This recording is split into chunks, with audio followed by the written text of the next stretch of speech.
నల్లగొండ జిల్లాలో తెలంగాణ జాగృతి అధ్యక్షురాలు కవిత జనంబాట సందర్భంగా ఏర్పాటు చేసిన హోర్డింగ్లు ఫ్లెక్సీలను మున్సిపల్ అధికారులు తొలగించారు. కవితకు స్వాగతం పలుకుతూ నల్లగొండ పట్టణంలో ఏర్పాటు చేసిన కటౌట్స్ ను రాత్రికి రాత్రే తొలగించారు.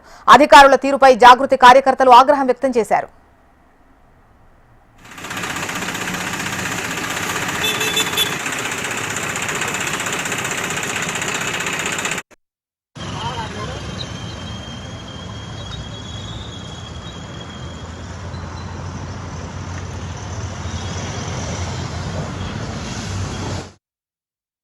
నల్లగొండ జిల్లాలో తెలంగాణ జాగృతి అధ్యక్షురాలు కవిత జనంబాట సందర్భంగా ఏర్పాటు చేసినటువంటి హోర్డింగ్స్ ఫ్లెక్సీలను మున్సిపల్ అధికారులు తొలగించినట్టుగా తెలుస్తోంది. కవితకు స్వాగతం పలుకుతూ నల్లగొండ పట్టణంలో ఏర్పాటు చేసిన కటౌట్స్ ను రాత్రికి రాత్రే తొలగించారు మున్సిపల్ సిబ్బంది. అధికారుల తీరుపై జాగృతి కార్యకర్తలు ఆగ్రహం వ్యక్తం చేస్తున్నట్టు సమాచారం. వివరాలు మనకు పరమేష్ అందిస్తారు.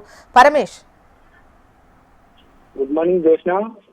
మరోసారి నల్గొండలో అయితే పొలిటికల్ హీట్ మొదలైందని చెప్పుకోవచ్చు.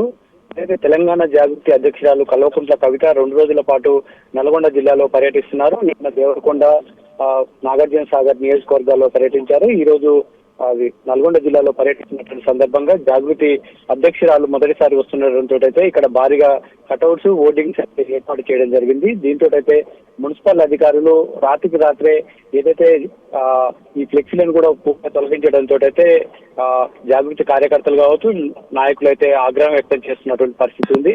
ఇక మున్సిపల్ అధికారులు మాత్రం ఎలాంటి పర్మిషన్ లేకుండా ఏర్పాటు చేయడం వల్లనే ఈ ఫ్లెక్సీలను తొలగించామని చెప్తున్నటువంటి పరిస్థితి ఉంది. అయితే గతంలో కూడా ఏదైతే నల్గొండ జిల్లాలో ఇటు బీఆర్ఎస్ కావచ్చు, బీజేపీ నాయకులు పెట్టినటువంటి ఫ్లెక్సీలను మున్సిపల్ అధికారులు తొలగించడం జరిగింది. వీటి కారణం కూడా కేవలం ఈ రోజు మంత్రి కోమటిరెడ్డి వెంకటరెడ్డి పర్యటన ఉంటుంది. దీనిలో భాగంగానే ఈ రోజు మొత్తం కూడా తొలగించారని చెప్పేసి చెప్తున్నటువంటి పరిస్థితి ఉంది.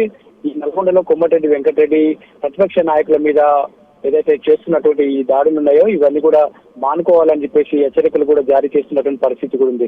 ప్రజాస్వామ్యంలో ఎవరైనా సరే తమ నాయకులు వస్తే ఖచ్చితంగా ఫ్లెక్సీలు పెట్టుకొని స్వాగతం పలికేటటువంటి అవకాశం ఉంటుంది.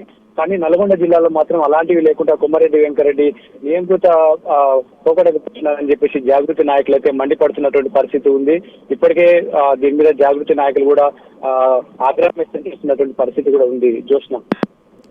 రైట్ పరమేష్.